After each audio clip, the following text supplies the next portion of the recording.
Halo semuanya, aku Farah. Di podcast kali ini aku bakalan jadi host yang akan menemani waktu senggang kalian.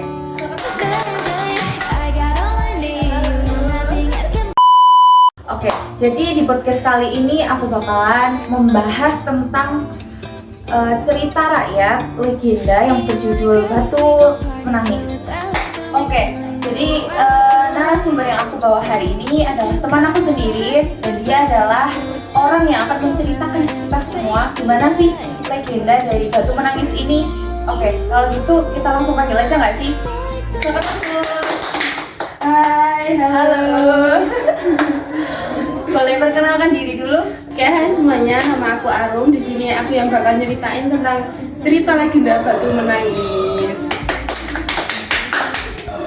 Oke, Arum. Kalau boleh tahu ya, sebelum kita mulai cerita dari legenda ini, kalau aku boleh tahu dan kita semua boleh tahu, gimana sih kamu kok bisa tahu tentang cerita legenda ini tuh? Kamu tuh tahu dari mana, atau tahu dari orangnya langsung, atau gimana? Oke, jadi aku tuh sebenarnya teman-teman juga bisa sebenarnya, karena aku juga baru belajar. Aku cuma cari-cari dari internet, dari sosial media, dan banyak lagi lah, atau membaca buku tentang cerita rakyat seperti itu. Teman-teman juga sebenarnya bisa sambil cari-cari seperti itu, biar kalian juga tahu banyak lagi cerita-cerita rakyat seperti itu. Berarti ini tahu based on internet, Yes. terus buku-buku ya. Jadi Yeah. kalau misalnya ada salah atau apa, bisa dikoreksi bareng-bareng ya. Oke, jadi gimana sih asal usul atau cerita dari legenda ini sampai bisa dikasih judul Batu Menangis itu gimana sih? Oke, jadi legenda Batu Menangis ini diceritakan tentang seorang janda miskin yang hidup bersama seorang gadisnya di sebuah desa terpencil gitu di Kalimantan Barat. Jadi anak gadisnya ini diceritakan bahwa dia itu adalah seorang anak yang pemalas. Bahkan dia nggak pernah bantuin ibunya buat bantu-bantu pekerjaan rumah. Jadi saking durhakanya ya sampai Iya. nggak pernah membantu gitu ya. Terus anak gadis ini juga diceritain kalau dia ini punya sifat yang manja. Kalau dia ingin sesuatu, dia tuh harus hari itu juga harus diturutin gitu, dengan keadaan ibunya itu yang banting tulang buat kerja, buat makan sehari-hari gitu. Jadi itu gimana sih awal mula sampai terbentuknya cerita Batu Menangis ini?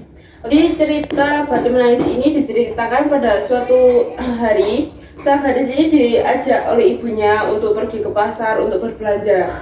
Jadi mereka menempuh jalan yang cukup jauh dan melelahkan untuk sampai ke pasar.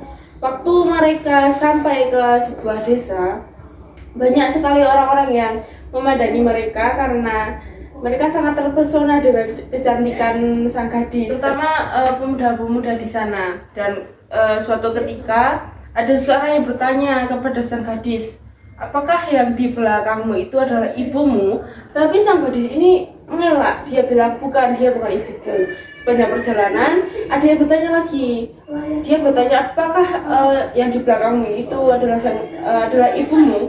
Dan gadis itu tetap berbicara, tidak, dia adalah pembantuku, dia adalah budakku gitu.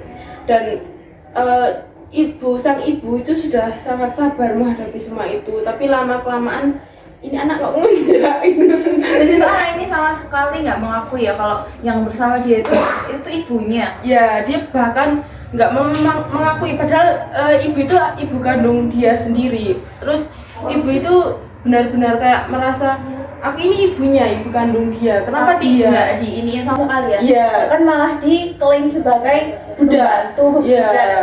Dan ibu itu sudah muak dengan anaknya sendiri. Dia berdoa kepada Tuhan, kenapa anakku seperti ini? Dan dia meminta pertolongan begitulah. Dia pengen anaknya ini dihukum gitu. Jadi tiba-tiba ya, dengan kekuasaan Tuhan, Kita nggak tahu itu. ya, tiba-tiba sang anak ini berubah menjadi batu gitu. Jadi sang gadis ini berubah dari kaki hingga sampai atas, dia berubah menjadi batu. Waktu dia berubah baru setengah begitulah, anak ini meminta ampun kepada ibunya, ibu minta maaf, ibu ampunilah aku, Dia seperti baru ini ya, baru tahu, baru Ya. tahu rasa ya. dia baru sadar bahwa dia ini salah begitu. Lalu waktu dia sudah menjadi batu, batu itu walaupun sudah menjadi batu, tetapi batu itu seperti mengeluarkan tangisan, seperti mengeluarkan air mata. Jadi disitulah mengapa legenda ini dinamakan dengan legenda batu menangis, karena setelah gadis itu menjadi batu, batu itu tetap seperti ada yang menangis begitu, kayak ya udah. Iya. Jadi legenda ini dinamakan batu menangis tuh karena setelah si gadis itu menjadi batu, si batu itu tuh mengeluarkan air mata ya. dari karena si gadis itu. Iya, benar. Kalau aku boleh tahu nih, cerita legenda batu menangis ini tuh terjadi di daerah Indonesia bagian mana sih? Oke, cerita ini tuh terjadi di Kalimantan Barat sebenarnya. Kalimantan Barat Iya. sana, jauh di sana ya. Iya, benar. Jadi legenda, sebuah legenda. Tapi dari yang saya baca, cerita ini tuh juga banyak dipercayai oleh orang-orang sana begitu.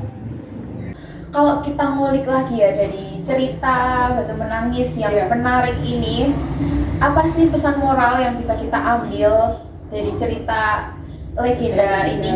Oke, jadi cukup simpel sebenarnya, dari cerita juga sudah disampaikan seperti apa. Jadi amanat dalam cerita legenda batu menangis ini yaitu kita sebagai anak janganlah durhaka pada orang tua, terutama kepada ibu yang sudah mengandung kita, yang sudah melahirkan kita, bahkan sudah membesarkan kita gitu. Bahkan kita dikandung oleh orang tua, dikandung oleh ibu, Iya. masih harus dirawat, Iya, disuapin, dibesarkan, dibesarkan oleh ibu kita Iya. sendiri. Janganlah jadi anak yang durhaka, jangan menzolimi seorang ibu gitu, apalagi sampai terjadi seperti cerita di batu legenda tadi. Jangan sampai tidak mengakui bahwa itu adalah ibu kandungnya kandungnya sendiri. Ya. Bahkan tuh kita kan nggak tahu ya ke depan tuh bakalan gimana, Iya. apa yang terjadi ke depannya itu kita nggak Ya, bakalan tahu. ya seperti di cerita legenda batu menangis tersebut ya. Di situ diceritakan bahwa gadis tersebut dikutuk oleh Karena ibu. doa ibu itu Iya. sendiri. Karena dia saking kecewanya ya. Iya, dia sangat kecewa pada anaknya yang durhaka seperti itu. Oke teman-teman semua, cukup menarik ya cerita kali ini, podcast kali ini cukup menarik. Iya. Karena kita kan nggak tahu ya, yang dari nggak tahu jadi Jadi tahu, tahu, yang ya. tahu jadi lebih tahu Iya, lagi benar. tentang cerita batu menangis ini. Semoga di cerita ini kita semua bisa banyak belajar dari cerita ini, dan pesan-pesannya juga Iya. lumayan Menyentuh ya. dan menarik juga kan pasti.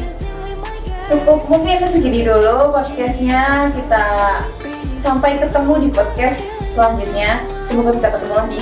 Ya. Dadah.